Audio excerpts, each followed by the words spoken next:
So, there I was, Jenna, just cruising through the local park, headphones in, blaring some old school rock. The breeze was nice, and it was just one of those perfect days for being lost in your own world. I'd just wrapped up a coding sprint for the new app one was developing. Working from home has its perks, like no one cares if you're in your pajamas at 3 in the afternoon. As I was rounding the bend near the old oak tree, that's when it happened.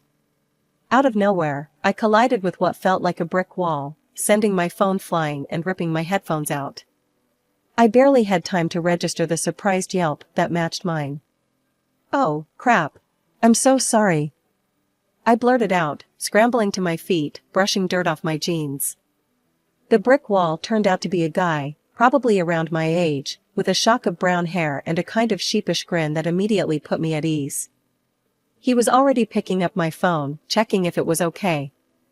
"Hey, no harm done, but maybe watch where you're dancing next time." He chuckled, handing back my phone which, thank God, was still in one piece. "Thanks, and yeah, I guess I got carried away with the tunes. I'm Jenna, by the way," I said, still a bit embarrassed, but relieved he was cool about it. "I'm Jake. Seems like you've got a killer taste in music," Jake said, nodding towards my phone. We both laughed it off, and I noticed he was holding a frisbee. "You play?" I asked, gesturing to it. "Yeah, was just about to start a game with some friends, but they bailed." "You play?" "Not really, but there's a first time for everything, right?" I shrugged. It wasn't like I had plans, and he seemed like good company. "Cool, let me show you the ropes then." His smile was infectious, and honestly, I was already curious about him. We spent the next hour tossing the frisbee, chatting about everything from our favorite bands to our jobs. Turns out, Jake was an engineer at a local tech startup, which gave us tons to talk about since we were both in the tech field. It felt so easy, like chatting with an old friend. As the sun began to set, Jake glanced at his watch. "Hey, you hungry? I was gonna grab a bite at the cafe across the street. Join me?" I was actually starving, and I figured, why not? "Sure, let's go. But just a heads up, if they have chili fries, I'm not sharing," I warned him playfully. "Huh, challenge accepted. Let's see if their chili fries are worth the hype then," he said as we started walking towards the cafe. By the time we said goodbye, it was clear this wasn't going to be just a one-time thing. Jake asked for my number, and I gave it to him, feeling that buzz you get when you know something good just started. After a few months of dating Jake, things were going pretty damn well. But like every romantic movie where the sun's always shining, there had to be a cloud somewhere. That cloud, in my story, turned out to be Linda, Jake's mom. "So, you're finally going to meet my mom," Jake said one Saturday morning as we were having breakfast. He had this half-smile, half-wince thing going on. "Just a heads up, she's a bit intense." "Intense like how?" "Like secret government conspiracy intense or believes in aliens intense?" I joked, trying to lighten the mood. "More like reads your horoscope and judges your life choices intense," he replied, shaking his head.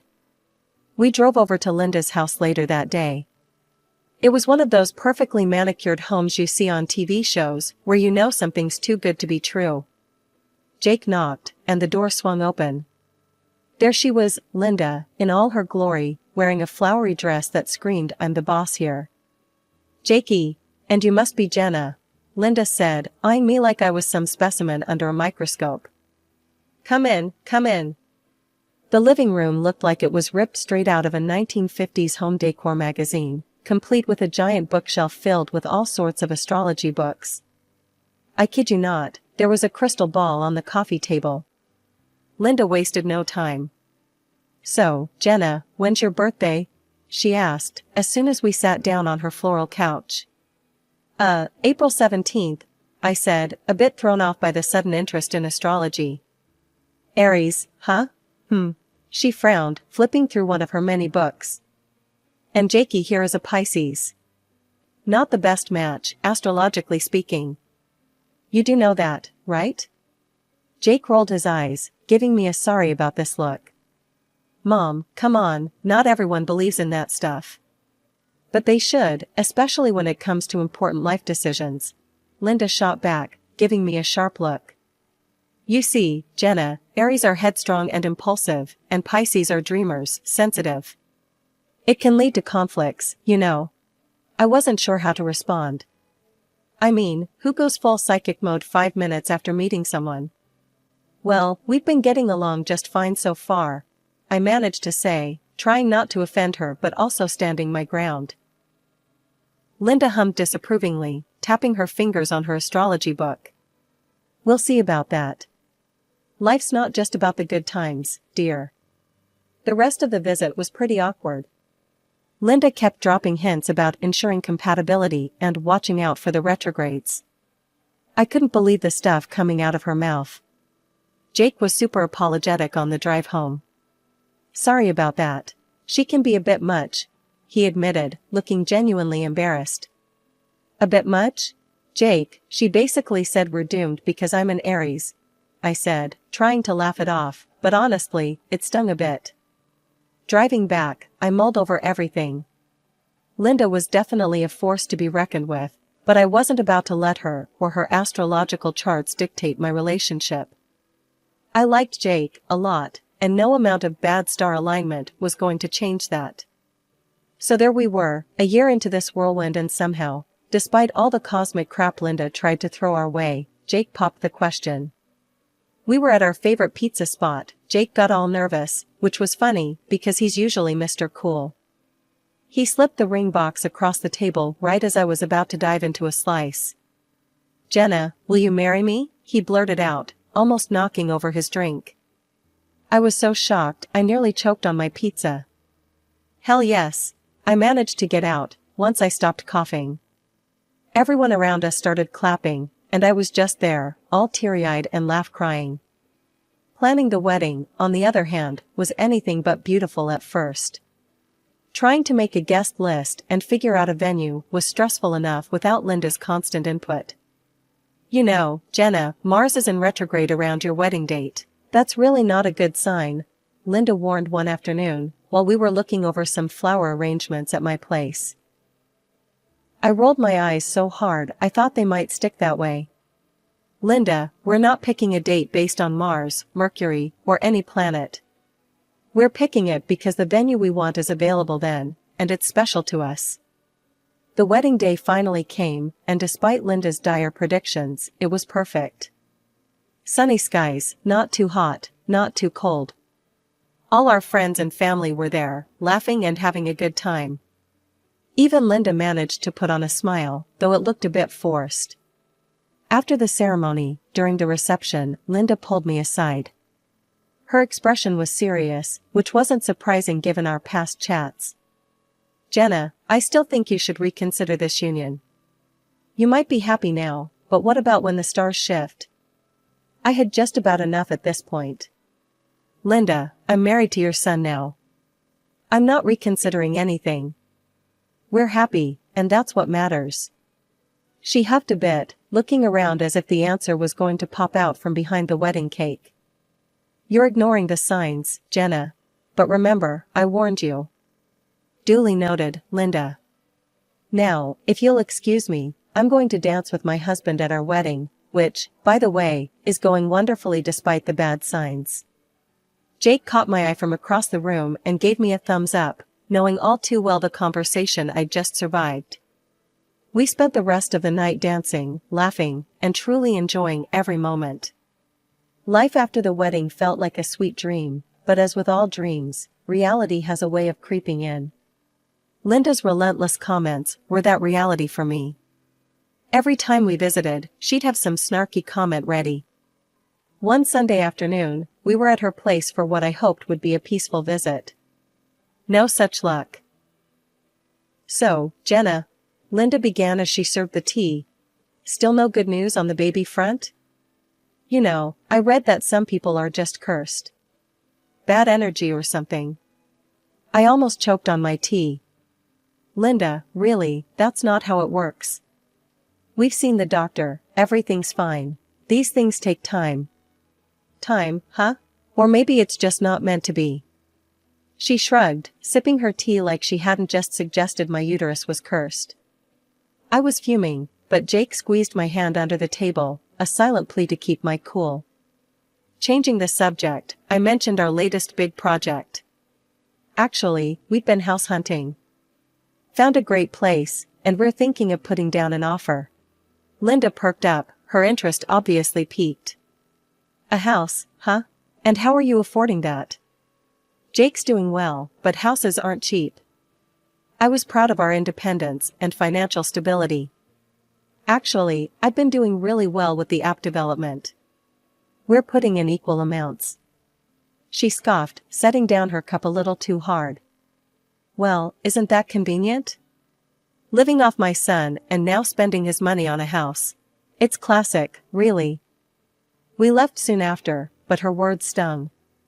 It was the same old song, no matter how hard I worked or what I achieved. The house buying process was a breath of fresh air compared to dealing with Linda. We found a beautiful place, perfect for us, and moved in a couple of months later. I thought owning our new home would prove to Linda that I wasn't the gold digger she painted me to be. But instead, it just fueled her fire. At our housewarming, which Linda attended out of familial obligation more than anything, she pulled me aside while Jake was busy with other guests. Must be nice, living large on someone else's dime. But we both know the truth, don't we? Just make sure he doesn't find out about your little side flings, she hissed, glancing around to make sure no one else could hear. I stared at her, shocked and angry. What are you even talking about? I've never cheated on Jake, and I never would. How dare you? She just smirked and walked away, leaving me there, fuming. Later, I heard through the grapevine that Linda was spreading rumors about me being a freeloader and cheating on Jake. That was the last straw. I confronted Jake when we were alone. Your mom's saying things, awful things about me. I don't know how much more I can take. Jake was furious. She what? That's it. I'm going to have a word with her. This has to stop. He did, and he told Linda she needed to back off or she wouldn't be welcome in our home anymore. She didn't take it well and called me the next day, furious. You're trying to cut me off from my son, you witch. I know what you're up to, bringing men into the house when Jake's gone. Don't think I don't know. Her words were like venom, but they didn't hold any power over me anymore. Linda, believe what you want, but I'm telling you now, stop spreading lies about me, or you'll regret it. This is my home, and I won't be harassed in it. Things had quieted down since we limited Linda's visits, but calm in my life seems to be just the quiet before another storm. This new trouble started innocently enough, just a feeling that something was off. It began at the local grocery store. I was loading bags into the car when I got this prickly feeling on the back of my neck, like someone was watching me. I glanced around and caught a glimpse of a man at the far end of the parking lot. He was just standing there, staring. It was weird, but I brushed it off as paranoia. The next sighting was at the cafe down the street from our house. The same man, sitting 2 tables away, pretending to read a newspaper, but clearly watching me. My heart started pounding. Was I being followed? When I saw him a third time, just standing across the street from our house, that's when I really freaked out. This was no coincidence. This guy was tracking me. I told Jake about it that night. Babe, there's this guy, I've seen him around a lot lately, and it feels like he's following me. Jake looked concerned, but he was trying to be the rational one. Are you sure? Maybe you're just overworked and stressed. Why don't you take a break for a few days? Do some of that yoga you love, chill out a bit? I wasn't convinced, but I decided maybe a break would help. I started doing yoga again, tried to meditate, but that nagging feeling wouldn't leave me. I was constantly looking over my shoulder, jumping at shadows. One afternoon, I had enough. I was going to prove I wasn't imagining things. I went to the same grocery store, and sure enough, there he was. This time I confronted him. I walked straight up to him, my phone camera ready. Why are you following me? Who are you? The man looked startled, then tried to walk away, but I was too quick. I snapped a few pictures. I've called the cops, I lied. He stopped, a look of panic crossing his face. Wait, listen, I'm not here to hurt you. I'm a private investigator. I'm sorry, I can't say more. In the evening, we ran into him again in the parking lot of our house. Jake confronted him, grabbing him by the collar. You better start talking, or I'm calling the cops right now. The man finally broke. Look, I was hired by your mother. She wanted proof of infidelity. I swear, I didn't find anything, because there's nothing to find. Jake called Linda immediately. Mom, what the hell are you doing? Hiring someone to spy on Jenna? Don't come to our house again. You're not welcome here anymore. The next day, Jake was all action. He had security cameras installed all around the house. If she's pulling stunts like this, who knows what she'll do next, he said, anger lacing his every word. After all the drama with Linda and that creepy PI, Jake suggested something I couldn't have been happier about, a vacation. Just the two of us, away from all the chaos, somewhere I could breathe without feeling like someone was always watching. We ended up at this cozy little beach town, with nothing but the sound of waves and seagulls to keep us company. It was perfect. For the first time in what felt like forever, I could just sit, read a book under the sun, and not worry about secretive glances or hidden agendas. When we got back home, I was brimming with a sense of peace. That peace only grew when I discovered something incredible. I was pregnant. After years of trying and facing Linda's harsh words, it had finally happened. But with the joy came a wave of protectiveness. Given everything with Linda, the last thing I wanted was to put our little bubble of happiness at risk. So, we decided to keep the pregnancy under wraps, especially from Linda. Let's just keep it between us and my folks for now, I told Jake, who was over the moon about the baby. Yeah, I don't want my mom spoiling this with her negativity. We'll tell the world when we're ready, he agreed. Since I worked from home, hiding my growing belly wasn't as hard as it might have been. I swapped my fitted tees for looser shirts, and if I ever went out, I was all about those flowy dresses. But the thing was, my belly wasn't really showing that much. I was past my first trimester, yet there was barely a bump. I mentioned it to my doctor during one of my checkups, trying to keep the worry out of my voice. He gave me a reassuring smile. Every woman's body is different, Jenna. Some show a lot, and some don't show much at all. As long as the scans are normal and the baby's healthy, you've got nothing to worry about. As the weeks rolled on, only Jake, my parents, and I knew about the little life growing inside me. It felt like our precious secret, a small miracle just for us. We'd sit in what would be the nursery, planning and dreaming about the future. I think we should paint it yellow, Jake said one evening, looking around the room. Yellow's nice. Bright and happy, I agreed, picturing our little one in their crib, the walls a sunny backdrop. This little bubble of joy was ours to cherish, and for now, that was all that mattered.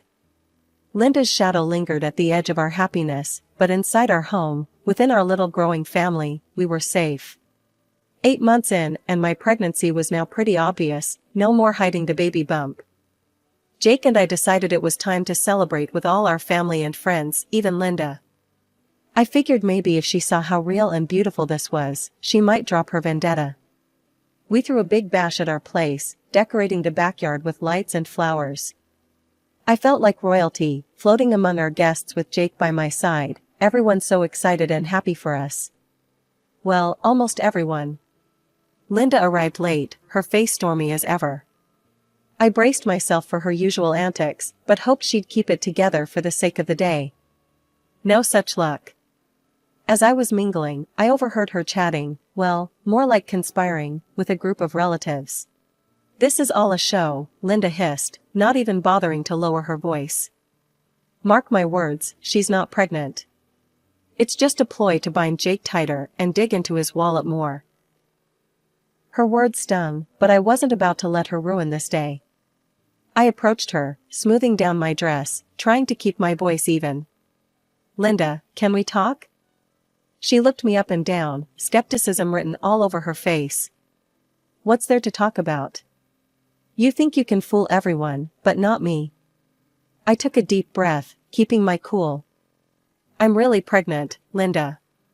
There's a baby, our baby, Jake's and mine. Can't we put our differences aside, just for today, for the sake of the baby? She scoffed, a harsh laugh escaping her. You're unbelievable. Do you really think I'd fall for this charade?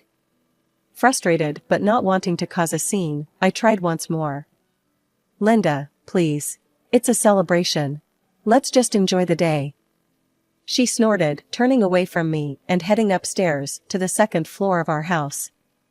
I hesitated, then followed her, not wanting her to spread more poison among the guests. Upstairs, I found her in the hallway, fuming. Linda, why can't you just be happy for us? In a month, you'll see. There's a baby, a real baby. She whirled on me, her eyes cold. There is no baby. You're a con artist, Jenna. Always have been. I felt a mix of anger and sadness, tears pricking at the edges of my eyes. I don't know why you're doing this, but it's going to stop. Turning to leave, I started back down the stairs to the living room, eager to get away from her negativity. But as I took the first step, I felt a sharp shove from behind. My feet lost their grip, and I tumbled forward, the world turning upside down as I fell. The last thing I saw was the blur of the party decorations and the horrified faces of our guests, before everything went dark. When I finally came to, the harsh glare of hospital lights and the steady beep of monitors greeted me. I was disoriented, my body aching all over. I turned my head and saw Jake, sitting next to me, his face pale and drawn with worry. He immediately leaned closer, taking my hand. Jenna, thank God you're awake. How do you feel? Where's the baby? I asked, panic rising in my chest before I could even gauge my own pain. Jake's eyes were filled with concern, and he squeezed my hand tighter. They had to, they induced labor, to save him after your fall. He's on support, but he's fighting. Tears welled up in my eyes, and a sob choked me. Is he going to be okay? I managed to stammer between breaths. They're doing everything they can, Jake assured me, brushing a tear from my cheek. As I lay there, the memories of the fall flashed through my mind, the shock of being pushed, the terrifying tumble, Linda's face just before I turned to descend the stairs. Jake, I said, my voice firmer despite the fear. Linda pushed me. She did it. Jake's face contorted with confusion and distress. What? No, Jenna, it must have been an accident. It wasn't, I insisted, feeling a surge of frustration. Check the cameras. Please, just look. He nodded, standing up stiffly, his movements betraying his own fear and turmoil. After a few tense minutes, he returned, his face ghostly. I saw it, he said quietly.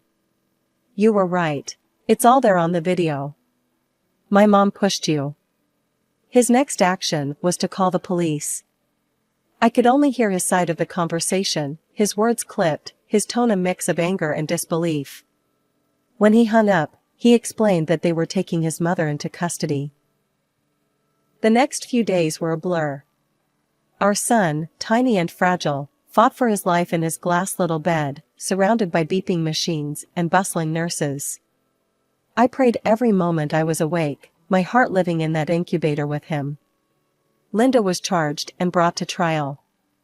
Her defense was absurd, she claimed it was all a joke, that she'd wanted to prove I was lying about my pregnancy.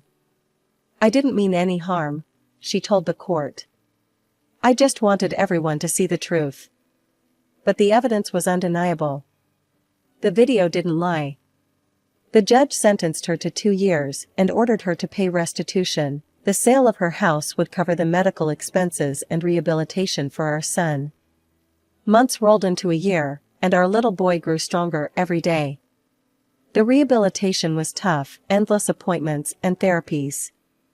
But he was a fighter, and slowly, he caught up to his peers. By his 2nd birthday, you couldn't tell he had such a rough start. Jake and I were a team through it all, our bond solidified through the trials we'd faced. As for Linda, her actions had severed any chance of reconciliation. I made it clear, and Jake agreed, that she was not to be part of our lives or our son's life. It was a harsh decision, but necessary for our family's well-being. And as I watched our son, healthy, happy, and vibrant, it felt like the entire universe had shifted, aligning just for us, in spite of everything. Linda's shadows no longer lingered, all that remained was the light of our little family, stronger and more radiant than ever.